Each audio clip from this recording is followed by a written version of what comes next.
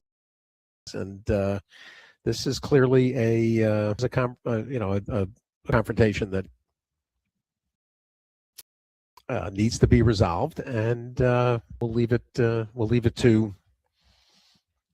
the. I don't want to say the courts. I hope that that's not where it has to be settled, but we'll see. Third hour, and a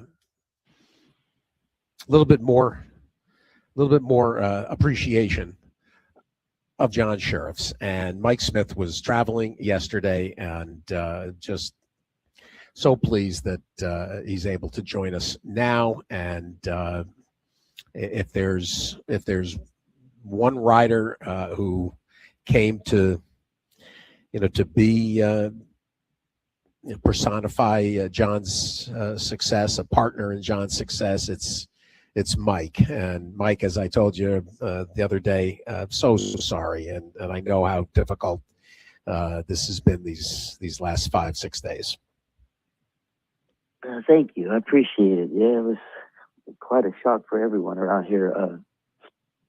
But if you're gonna go, man, what a way to go. He went in peace and no suffering, and anyway, but we're all kind of coming together, and kind of does us a little good to reminisce and talk about all the great things he was blessed to have accomplished. Very much, Mike. When you went out west, how quickly did you and John kind of find each other as jock and trainer? Yeah, but right away, John had just taken over the Moss job, and so when I first came out, he was one of the first barns I stopped by to see if I could start getting on a few horses and maybe ride a few for him. And it was funny because we talked right away, and he said, "Listen, man, the babies all just came in, and we got a colt over there by Holy Bull, man. Go take a look at him and see what you think." And, that was Giacomo, man. So he said, "Would you like to get on?" And sure, man. He goes, "Well, he's going to work here day after tomorrow, man. So why don't you come on and get on him and see what you think?" And of course, the rest is history, man. We went out and got on him. We really liked him, and campaign led us to the Derby. And I told him before, I said, "Well, maybe this horse is going to redeem his father's name in the Derby, man." And sure enough, we wind up pulling it off at a very generous price as well. So it was pretty cool. But that's kind of how it got started. But it wasn't just Giacomo and Zenyatta that we were blessed to ride at the time, man. Got a powerful stable, man. He was winning all kinds of horses. He had not only the Mosses, but quite a few of the Wygod's horses and Marty Wygod, and man, he was winning races left and right. Yesterday you talk about Giacomo, and I couldn't help but talk about the morning I ran into you. We were waiting for Wagner's to open, and you had just flown into Louisville because you worked him the previous day, Giacomo, and you're the one who put me on Giacomo. You said, I'll never forget, you said, "This is really the first son of the bull that I've ridden that reminds me of him." And you told me everything that it was going on from the Santa Anita Derby with against Wilco and General John B. and Buzzards Bay, and you got him. He's going to peak. He's got him.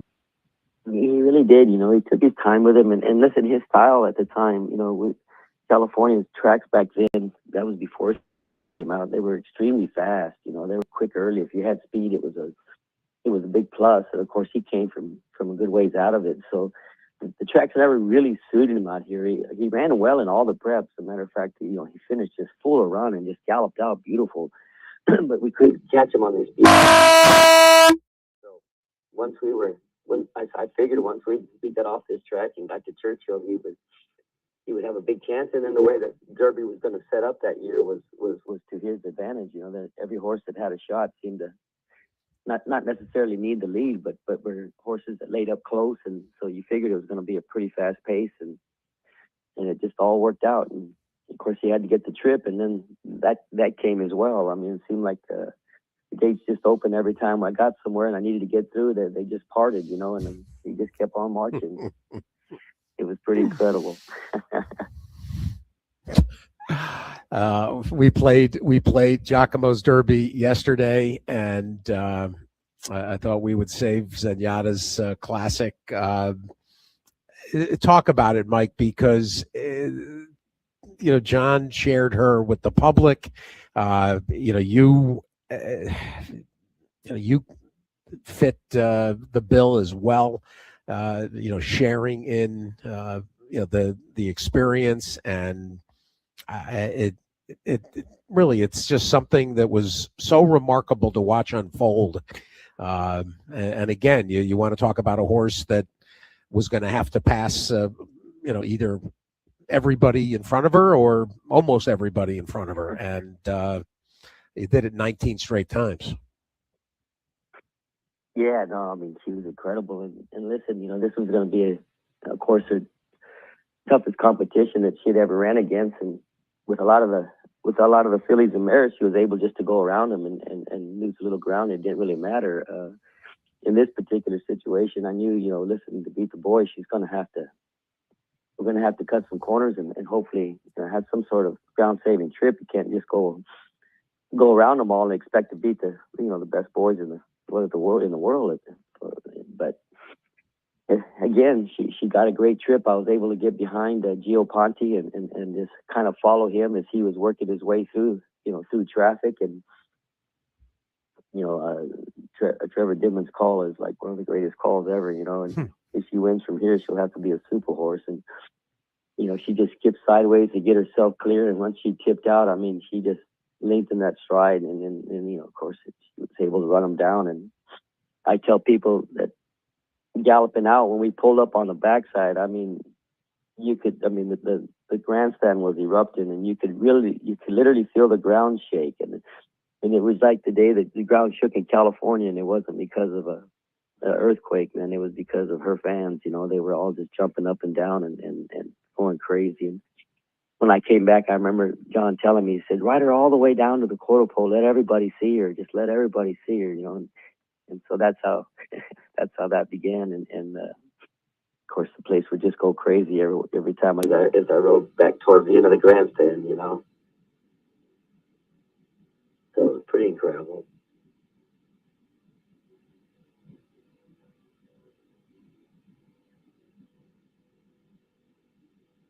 Hello?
Breeders' Cup Classic to the roar of the Santa Anita crowd. Regal Ransom bounced away quickly. Zenyatta is dead last. Zenyatta's dead last early. It's Regal Ransom going on. Gio Ponte, Einstein is right there. Colonel John in the white colours. Summerbird has the red cap in the vanguard too. Rip Van Winkle is on the outside and Twice Over racing right behind them. They tightly grouped and not in a big hurry out on the lead. Then it's Awesome Jim. Gio Ponte's back fourth last. Been followed then by Richard's Kid. Then comes Mine That Bird and Zenyatta is dead last. Zenyatta last. Got to be giving them about 10, 11 length start. They grow to the three-quarter pole now in the Classic, and it's Regal Ransom just sitting a sensible pace, not in a big hurry out here. Rip Van Winkle now goes up second, and Colonel John scrapes the paint in third. Einstein's right there too. Girolamo, white cap far side. Here's Kent DeSormo and Summerbird. They six at the rail, just five off the leader.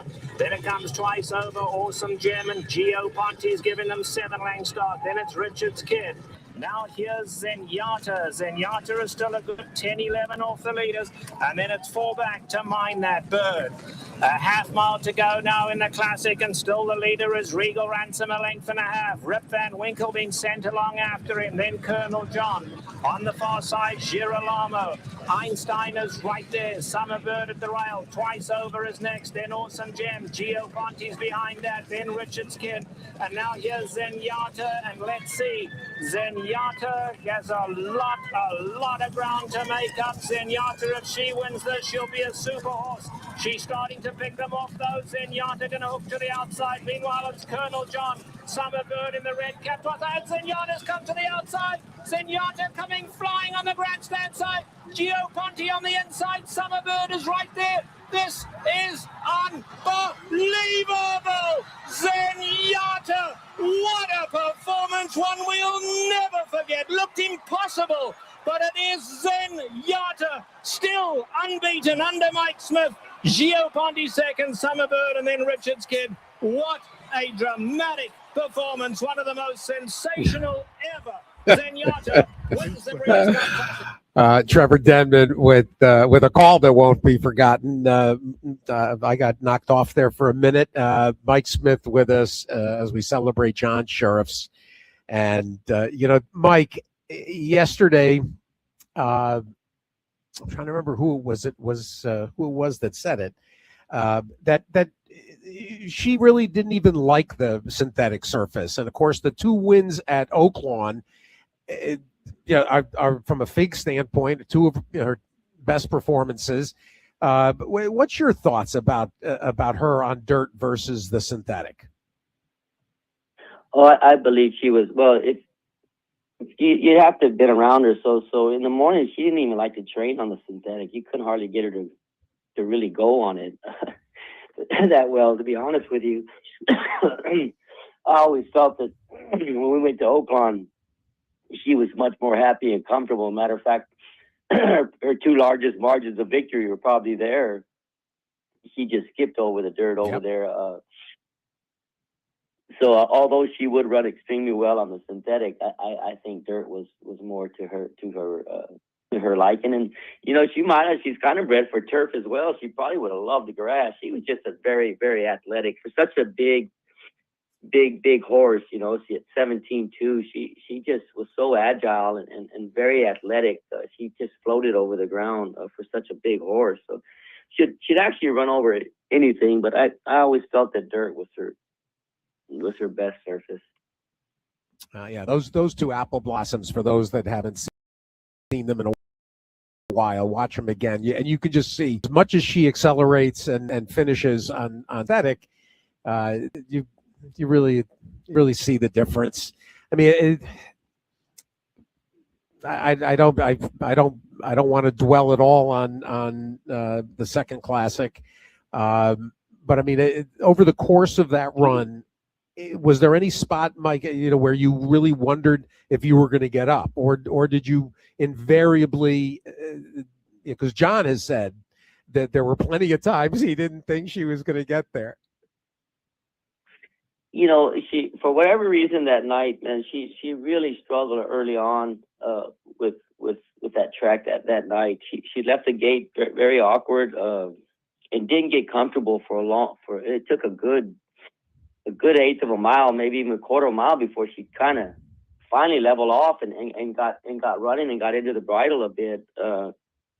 It was just, for some odd reason, she just wasn't getting over it that well. And then, I honestly, I thought around the first turn, there's no chance. But I thought, well, if anybody can do it, it would be her. And the race was a weird run race. If you go back and look at it, it's almost as if there was two different races. There was the first group that she was going to have to get by. Then about a 16th of a mile in front of was the rest of them. So once you worked your way to get by the first group, then it took a really good horse in Blame to hold her off. I mean, Blame was 6 for 6 over that track. You could actually say that was probably his favorite track. He never got beat over it, and she had never run on it. It was a big cuppy that night, and she just didn't really get a hold of it early on at all. But I mean, you could also say that was one of her greatest races too. Just coming up a nose short, she showed how great she really was, and I think she got everyone's respect after that. Even though she was, came up a nose short, I think that everyone realized how good she really, really was. She was just different. Everything about her was different. She's the only horse I ever rode where when you passed the competition, you could hear him scream her name. Some of the other jocks would root for her. I mean, it was, and it was never a disgrace to get beat by her because of how great she was. And I mean, she's literally one of the only horses I think I've ever rode. As he would pass the competition, you could hear him scream, "Go, Zenyatta!" Everybody loved her. I mean, the industry, the people, everyone, even the other trainers that had horses in the race, they were at all of her at all the time. I mean, she really was just something special and something different. Both of them, her and John, they were two different. They were just different. Right. Mike, there's any number of trainers that, you over the course of your career. I mean, you went to the Hall of Fame basically midway through your career in 2003. And the second half, quote unquote, I would say the first half, I think of Shug, and second half, John. What made John different? What made him special and unique? Was just him as a human being personally. He's just a kind man. He was just a good man. He was intelligent. He was smart. He'd think outside the box. He wasn't scared of this. He wasn't just bent on one way and that was the way and that's the only way it's going to be. But he would listen and just try different things and he trained every horse that way as well. They were all individuals. He would do different things with each and every one of them. It was just amazing to watch and amazing to be around. It seemed like each horse even had its own special drink after it would train, its own special smoothie or this or that. He'd do all kinds of stuff, and I mean, one would be a carrot smoothie, one would be a Guinness, one would be, who knows what it would be, But, he just tried all these different things. And once he got a horse right and happy, man, he could keep him that way for a long time, man, which was pretty incredible. Mm-hmm. Going on a win streak like she went on and some of his other horses, that's tough to do in those quality races like that, those types of races. I mean, it's hard to win, 3 in a row anywhere, at any place, at any time, at any caliber of race. And you can imagine winning 19 in a row. Just about every one of them being a Group 1, Yeah. Pretty incredible. Well, your work, your partnership with him. I mean, there's so many others too. The first, the automatic thought goes to Zenyatta, but. Honor AP, right? Honor AP.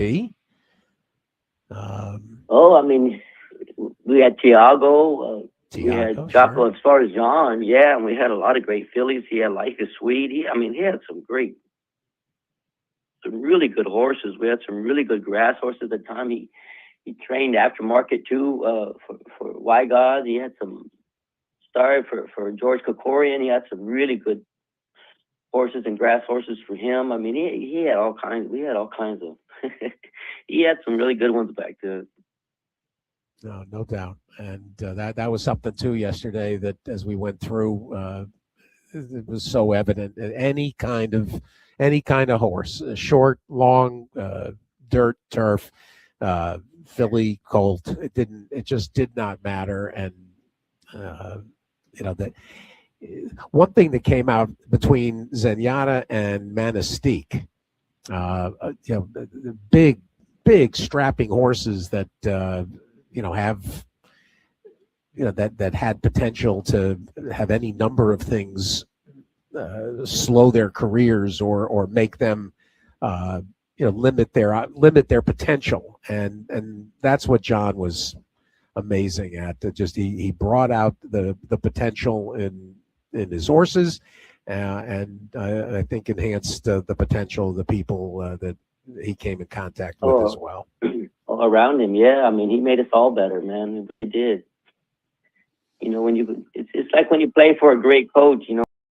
When you're blessed to play for a great coach, you just play better, man. You really do.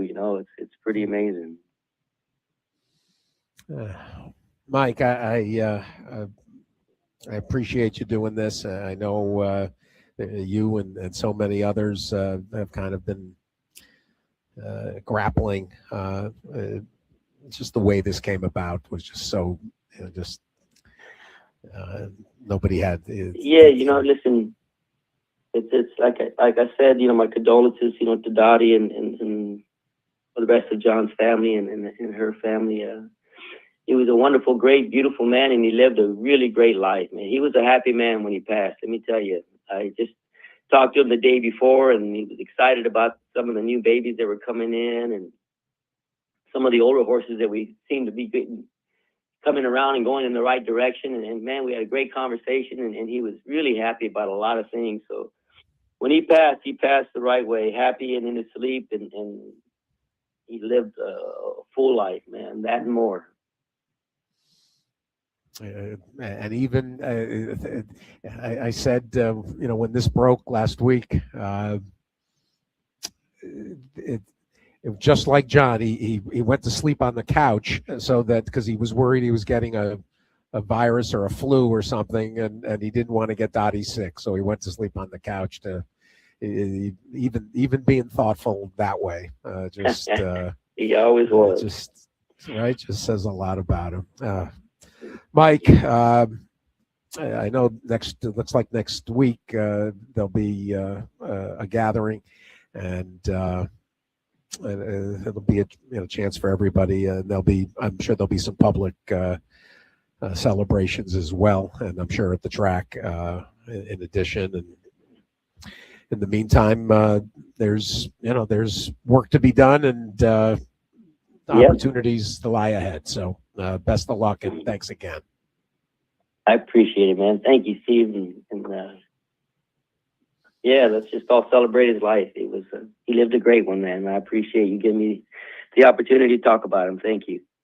Not at all. Mike Smith, everybody. And here's another horseman that Mike has had just as part of really the second half of his career based on the West Coast. Bob Baffert joins us. And Bob, we're going to talk about some recent wins and performances, but you trained alongside John for virtually his whole career. Your appreciation of John Sheriff's. I'm still in shock. I just can't believe it because he'd walk by my barn every day, and he was a really fast walker and pretty good shape, and so it hasn't sunken in yet that I'm not going to be able to see him and talk to him, and he was, the thing about John, he was such a we were stable next to each other. I remember at Del Mar, and when he had Zenyatta, and she was going through that run, and he mentioned something that she's the probably the biggest horse on the backside. And I told him, I think you're wrong. I think Midnight Loot is bigger than her. So we had a little bet. So I got the measuring stick and we measured Midnight Loot. He was 17 hands. And then we went over it and got Zenyatta out and measured her, and 1.5. She was bigger than him, and he was right. You know, he loved that. But the thing about John, he was just very, he did more with less. He didn't have, 150 horses in training. He just, and it's a shame that he hadn't been put in the Hall of Fame, because the thing will always be remembered about John is that the joy and the excitement that he gave us with Zenyatta. I remember she was rolling.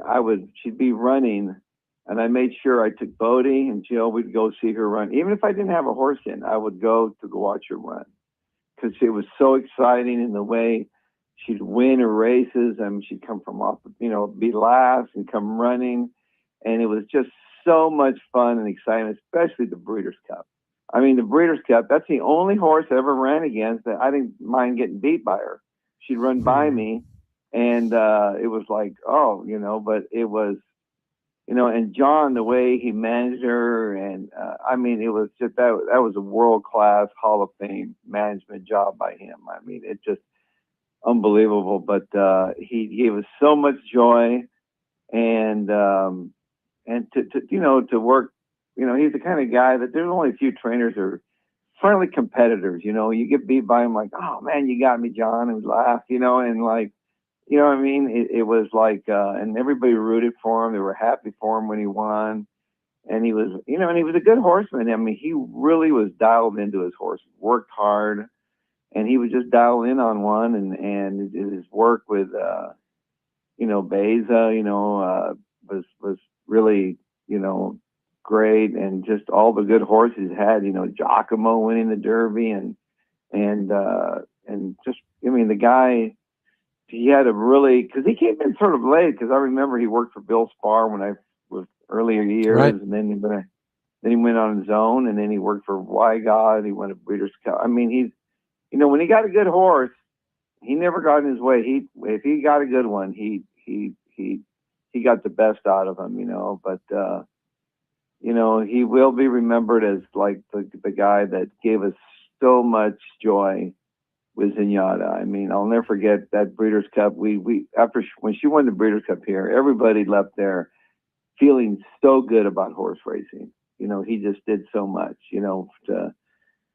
for her to win that day, and it was so exciting. It was like, and I just kind of miss him because I saw him every day, talked to him, what's going on, and he had some really good horses. He just won the, he had a favorite for the Big Cap, and so it was shocking. It was a bad week, and then Mark Glass's wife passed away. I mean, it was a bad week, and so, and it's just, I'm telling you, you just got to just enjoy the time we have on this earth, because you just never know. Exactly. I appreciate you adding to the tributes. And listen, you learned that lesson after your heart attack. You came back with a very different outlook. Yeah, I mean, I think we all have an expiration date. Mine was in March the 12th or something, in 2012. And I got lucky there, and Sheikh Mohammed, he saved me. And after that, it was like, wow, I better, it sort of changed me in a way, like, I was supposed to check out. And so I've been really fortunate. So believe me, I appreciate it, and I've learned to appreciate it. And you learn to take better care of yourself. I just let myself go. And so, and my wife, Jill, she really just stays on me. Like I had a bad flu. That bad flu was going around. Yeah. And I had it before I went, and Jill, she said, no, you're not going to work. She made me stay in bed for 2 days until I got over that, and so, and I'm fortunate there, but it's one of those things where, you got to take care of your body, and it's just, you know, we're not invincible, you know. I just I thought I was until I had that heart attack, and I go, wow, man, that was a wake up call for me. And so it's just it's very sad. I'm not going to be seeing John, you know, just like, you know, because he was in great shape. He was a walker. God, he'd walk. Somebody said he walked 20,000 steps a day, because he walked by my barn and he schooled his horses a lot. He constantly just walking, but I was surprised that he was 80. I didn't think he was that old. Everybody's saying that. Everybody has said that. I know. He was in great shape, and he was always in, you know, he was fun to talk to. He was a deep thinker, you know, and so it's very sad. It was just it hasn't just sunken in yet, you know. I hear you. Everybody's of the same mind, and I also appreciate you mentioning Dina Glatt, who spent her life on the racetrack as well. So just awful for Mark and the family. Horrible. Let's celebrate a little bit while I've got you too. And you made the trip to the fact that you made the trip to Saudi. I thought was pretty telling, that you felt between Imagination and Nisos and Nevada Beach that you had big chances. And boy, let's start with Nisos. I know it's got to be a little disappointing, but that this is a special horse, Forever Young. But Nisos ran the race I'm sure you wanted him to run.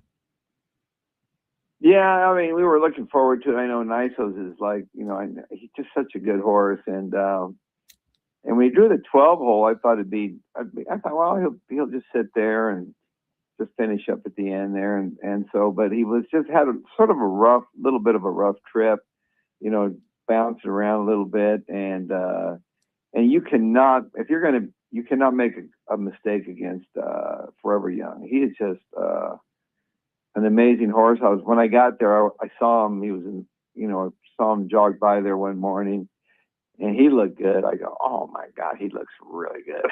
You know, like I go, son of a gun. I was hoping he'd be a little bit, you know, maybe he'd look good. That trainer, he does a fantastic job, and that rider that rides him, I mean, they just ride him around for about, I mean, they're on his back for about like an hour a day. You know, they do a walk in, and, you know, I watch what they do with him and stuff, but that horse, he's just, he's like a machine, you know. It's amazing. I've never seen a horse that, you know, and I was talking to his trainer, when he won the Saudi Derby, wins the Dubai Derby, Kentucky Derby, and I told everybody, that horse has no chance. None. That's too much. And he almost won the damn Derby, you know, and he just, you know, and he was mugged pretty good by Sierra Leone coming down the stretch, you know, and, but he's just an amazing horse. And to think that his mother ran here in California, I went and looked back all her, I mean, she was owned by Richard Baltas, owned a piece of her or something, the dam or whatever. And she ran here. I remember she beat me in the San Ynez, but it's just, you just never know where they're going to come from. But he is just a remarkable horse. And you know, and Nisos is a good horse. I really still thought Nisos was going to run him down. I felt that good about Nisos, and he was trying to he just couldn't. And the thing is, just that little bit I lost on the turn, I just couldn't make up. You know, I was hoping we would just turn for home and they would just duke it out, but he got the jump on him, and he says, I was making, you know, Pratt said I was just gaining him just by inches, you know, I just couldn't get to him. And the thing about Nisos, he says, he was still running past the wire. He ran through the wire. They were running. And so I think he'll get the 1.25 miles, you know, going 2 turns. You know, I felt better about that, you know, but because that track was very demanding. It was deeper this year. It was deeper than usual. And it's a very demanding racetrack, but it was a great night. It was, you know, an Imagination. That was, you know, it started out a horrendous trip early, didn't break, got squeezed off. He's back there, and I'm thinking, oh man, it's a long way to come to you know. And then when he swung out to the outside, it was weird. He stayed on his left fleet, but once he tipped to the outside, and I told Pratt he's getting stronger and stronger. He's getting good, and he was doing really great there. And he to run that horse down, that usually the 100 meters is where I lose all my money, but I needed every bit of that 100 meters, But I think the future is Middle East race. I'm telling you what, they're getting bigger and bigger, and they're building this new facility. It's going to be ready in 6 years, and it's unbelievable. It's going to be sort of like Dubai. The turf is going to be on the outside, the dirt inside. They're going to have like 30 hotels there. They got an F1 track. It's going to be just amazing, amazing. I saw the pictures, the drawings, and the models. It's going to be crazy. So I'm going to have to train for another 6 years because I want to be. I'm not going to retire until I win that race. I'm telling you, 4 seconds now. Yeah, that's true. That's true. It's crazy. And I thought that's why I went. I thought nice. That's the horse. And I really thought I didn't think they were going to show up with. When he said he's going to go there, they're not going to show. They're not going to take that horse again. He's got to. When he showed up, I go, son of a gun, But it was a great roar. I call it King Kong versus Godzilla. And so after the race, Charlie Chu, the owner of Nisos, I go, Charlie, what do you think? He says, King Kong lose.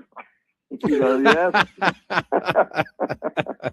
Godzilla. This one goes to Godzilla. All right. Well, it feels like there will be a few more rounds. What's your thought intermediate, Bob? Met mile kind of thing?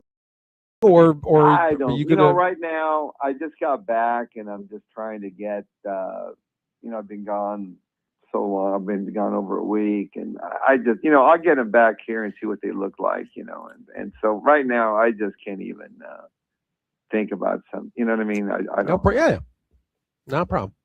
It just had to be very gratifying to have him, really again at the highest level. Perform like that, and now you got to gauge, and should be an exciting season for him moving forward. I mean, you're not thinking about Dubai with him at all, right? No, they're all coming back. No, yeah, that's what I thought. All right, a couple other quick hits. Bottle of Rouge, you should have come down, no? No, not at all. You know what happened there is I could see what happened. She made the lead and she needs a little bit more blinker. And Juan, he just went to switch. He started going over, then he grabbed her right in time. And I think the rider on the third horse, he might have overreacted a little bit. But I think if she would have come up and run second, they would have taken her down. But when I first saw the race, I'm watching it. I'm just getting ready to leave at Saudi because I missed my flight coming out of there that night because there was a mix-up with my ticket, so I had to stay an extra day. So I'm watching the race, and my wife, Jill, is in the car. She was in Del Mar driving back up. She thought the race was at 3 o'clock California time, but it was, So I said, Jill, your horse is going to go into the gate in 10 minutes. So she's driving, watching the race. And then when she sees the race, she calls me, she goes, all excited, like, woo-hoo, I says, no, I don't know. I was like Lee Corso, not so fast, my friend. I go, she did a little weave in there. I don't know. They're going to probably be an inquiry there. And she goes, oh, man, well, call me back. And then once I saw the replay, I said, well, there's enough not to take her down, because she just took off. She should have won by 3, she was way the best. And, but I think the third filly, if she would have come back on and ran second, I could see them take. But she was going to run third. So I think it was the right call, and he got days for it. But he should have because it was more him than her. But it was one of those things where I think what happens when they take so long, it makes it bad. I hate when these stewards take so long. Just get it done. If you don't take them down or leave them up, but don't take so long. It's because it leaves, then people start getting upset. You know what I'm saying? It's just like the stewards of Pimlico, they don't mess around. They're quick, boom. They have to be quicker. When they take longer, think long, think wrong. You know what I mean? So, yep, I got it. You know, and I'm always telling these stewards, don't take long. When the longer you take, that means you guys aren't sure and you're afraid to make a mistake and whatever. But when I first saw it, and then I know the TVG, when I came back and watched the TVG, I mean, they wanted to take me down. But thank God they're not stewards, you know. But I could tell once I saw the replay, I said, Jill, I think we're okay. Because she didn't, you know, she started to come and the other guy sort of flopped a little bit, you know, he didn't sell it good enough. But it was, you know, it was one of those, when it's 50-50 like that, always give it to the winner, you know, the way that he was way the best. It's just like, remember the Preakness with journalism? Yep, I mean, sure. They looked at it, not long, you know, they figured it out. Hey, he came through there, but you know what? He was way the best horse, and Pratt, he tried to, when he saw him halfway in there, tried to close the door on him. And so, you know, I told him, why did you do that for? I could have run third, you know? And so, but, you know, if he's way the best and you weren't, they should leave it up. And I agreed with that. Yeah, it was, when I saw it live, I thought it was 50-50. And then when I saw it the second time, 60-40 to leave up. So it could have gone either way. It could have gone the way, but I love that announcer at Sunland. He cracks me up. They need him to do one Breeders' Cup race. I just love his excitement. And Jill says he gives me anxiety listening to him, but he's funny. That guy is funny. He is a funny announcer. I remember last year, but he really gets into it. We talked to Doug earlier about his winner, that Pavlovian. And speaking of preps, a quick rundown, Bob. Somebody when I said the other day that I expected to talk to you this week, what's Boyd's status? Boyd is. I'm just getting him ready. You know, I'm just getting him ready. Just taking my time with him. You know, he's getting close, but I haven't really. My plans right now. I'm just getting back here. I'm trying to figure out. We've had this rain and it's sort of messed us up a little bit. You know, I've lost some time with some of these horses, and I want to get a rush. I want them to. They're doing well. Litmus test. He's still my number one. You know, and Brant, I'm getting him ready. You know, we're trying to get him going, and and we've got these other ones. We're just trying to get some races into them, and it's tough in California now because the quality of racing is really deteriorating here. It's all, you know, it's hard to fill an allowance race. It's hard to get horses in. So everything's on turf, Calbred. It's really changed a lot. You know, it's not the same. Everything's litmus test for the San Felipe. He's on target. Yeah, I'll have a few in there. I have that Potente. I don't know what I'm going to do with him. He's another good horse. Yeah. He's really good. I loved his race. I might have to ship some of these out to Oakland to run them, you know. So right. I might be hitting the road pretty soon. Brant maybe for the Rebel. Yeah, I'm trying to make the Rebel. If not, if I don't make the Rebel, I'll probably hit the Virginia Derby with him. It's March 14th. How did Desert Gate come out? Regrouping with him. Yeah, I don't know how far he wants to go. I'm not sure about that. You know, he's all right. You know, so he needs a lead. He needs it. So I don't know. I haven't figured that out yet. I don't like the same thing because I like to talk to my clients before. They don't like to read about it. You know, they like to know beforehand. So I got in trouble one time and go, hey, at least I like to know the plans. I have to read about it. Bob, come on. I love it. Bob, I appreciate I knew you'd want to pay tribute to John, and I wanted to get. Yeah, I'm telling you what, John is going to be missed, and he was just a good guy. He was always complimentary if I had a good horse, or he'd tell me, you know, or I'd see him, and it's like, you know, there's only a few trainers that when they beat you, you're like, oh, you know, that. You know, he was a very friendly competitor, you know, and he was just, and everybody, when he won, everybody loved it. Everybody loved when John won, you know, and he was just He was a sweet guy, and God, he's just going to be missed here. I mean, he had a good, he loved it. And you know what he did? He went out doing something that he loved, and so, but he's going to be really missed. But we'll never forget the joy that he gave us with Zenyatta. That was a journey that we just rode it with him. We rode it with him, and what a training job. With her, and hopefully, I wish he could have gotten into while he was still alive, into the Hall of Fame, because he definitely deserves to be in the Hall of Fame. No, I agreed. Him and Christophe, while they were both alive, would have been nice. I totally agree. Bob, thanks so much for this. I appreciate it. All right, buddy. Talk soon. Bob Baffert, everybody, and Nisos extends Forever Young on Saturday, and nice win for the Starlight team in the sprint, and his thoughts on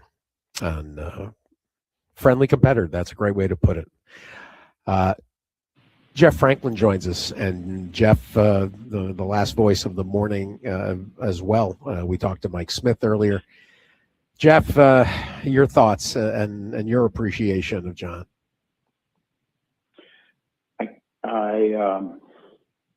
Sometimes things are difficult to put into words. I mean, a great horseman, a class act, and I think everybody said it so perfectly earlier. He was just the kind of guy that when he touched your life, you were somehow better for it. And I mean, what else can you say? Just we miss him. What can I say? 100%. Perfect. Let's take a look at the races this week. I think we'll have fun with that late double at Santa Anita. I thought that would be a kind of an offbeat approach, $5 double. We'll look at those races. Doug O'Neill was with us last hour, and he's involved in both the 9th and the 10th. But first, Jeff, this race I think is very competitive Saturday, the Battaglia, and we don't do that many synthetic surfaces. Give us the read on the Battaglia Memorial. It's insanely competitive. I mean, I went through, I think I circled like 6 horses, and I was thinking, gosh, I hope that Byk has a read on this, because I don't know if I do. And I mean, from a thoroughgraph perspective, I mean, Stop the Car has run the best thoroughgraph number, just sticking out there, and a 6 3/4, and then that's a bit faster than anybody else. I mean, right on his heels would be Full Effort with a 7 3/4 on the turf. But there are about 5 horses in there that, from a pattern perspective, are all cued to run new tops. And Steve, we've learned a new top doesn't have to be a 1 or 2 point move. It can be a 4 or 5 point move, in which case they can. Somebody like, let's say, a Steel Imperium. He just ran one time. He had a lot of trouble, closed like a freight train. He ran a 12. Who's to say he's not going to throw a 6 at him? So I have very low confidence in my ability to ferret these horses out, except that 8-1 on Stop the Car is something that I'm really going to respect, and he'll be in all of my trifectas at minimum. We got some other, if you Stop the Car, you're going to have to make a decision about the synthetic, and, Maximum Security, he's getting some winners. The numbers, 11% synthetic. The stat I want to use, 2 Out Hero is up against it from that draw. Kevin Attard comes down, with Al Gold's nice Warfront.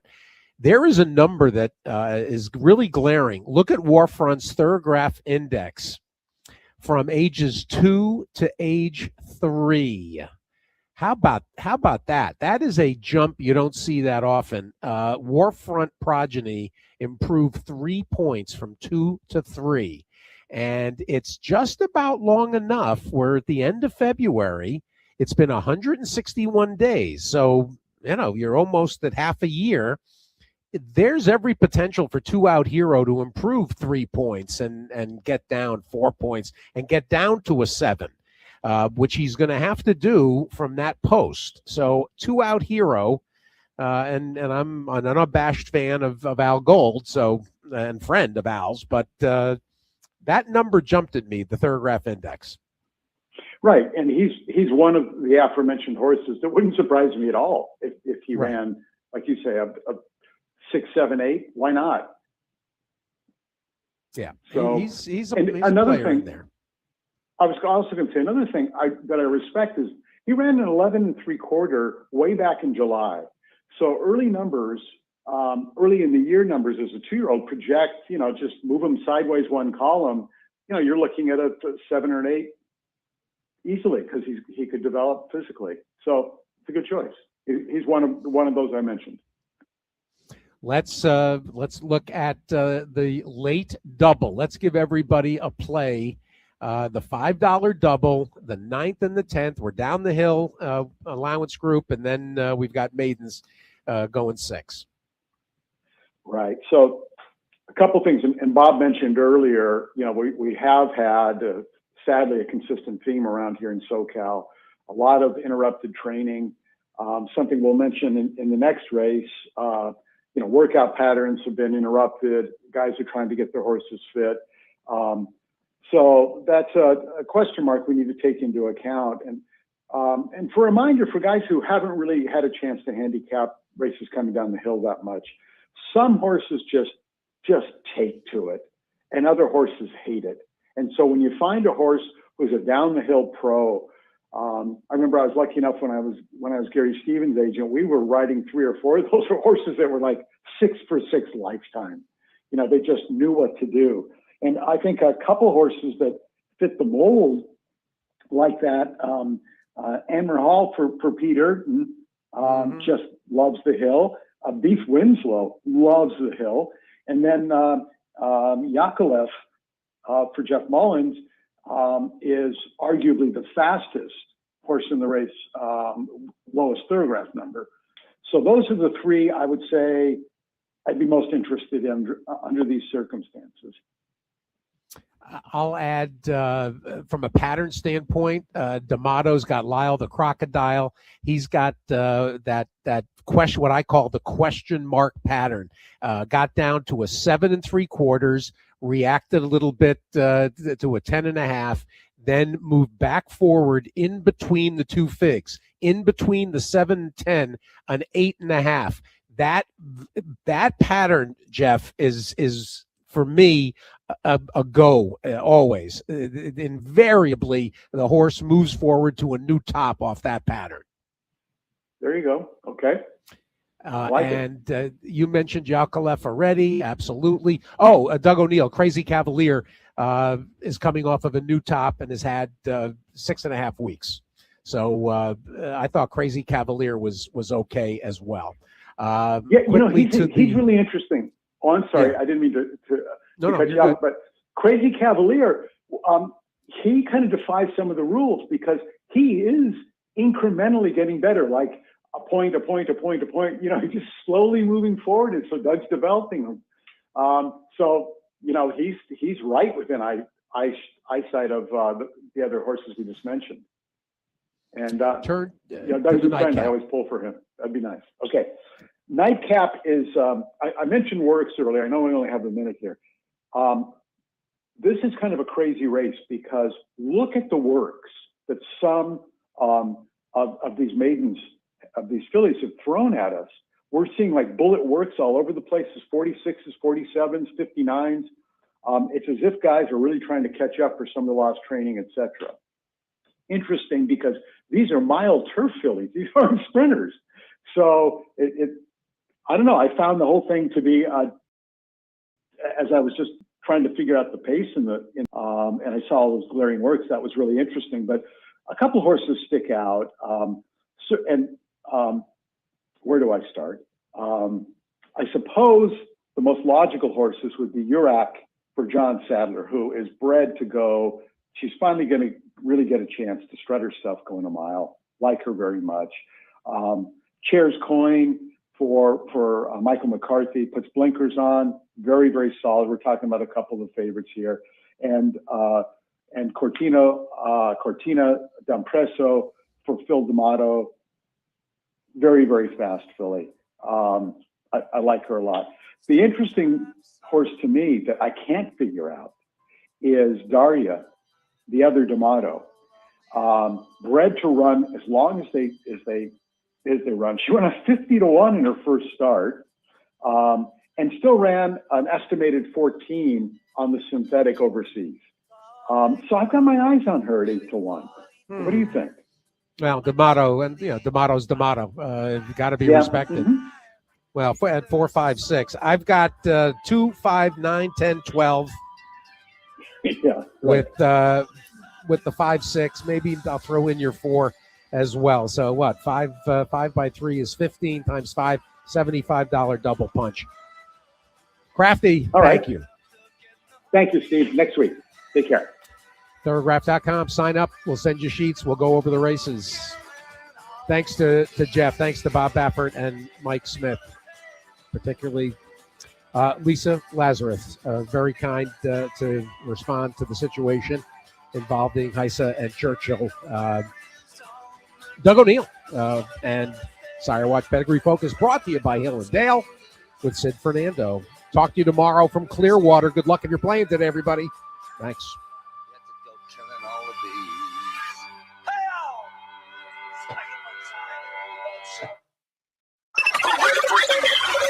It's Apple Races with Steve Byk on Sirius XM Radio. Who you betting on? How about an app created specifically for horse racing? Naira Bets. We specialize in thundering hooves, fist pumping, and boosting your bankroll with robust weekly promotions and offer betting tips from actual horse racing experts. Bet all day and night nationwide. Get the action and thrill of horse racing with Naira Bets. $200 deposit match with promo Steve200. Visit NairaBets.com for details. Horses power Virginia's economy, creating over 38,000 good, fulfilling jobs every year. Think about the farmers, the farriers, the feeders, the athletes,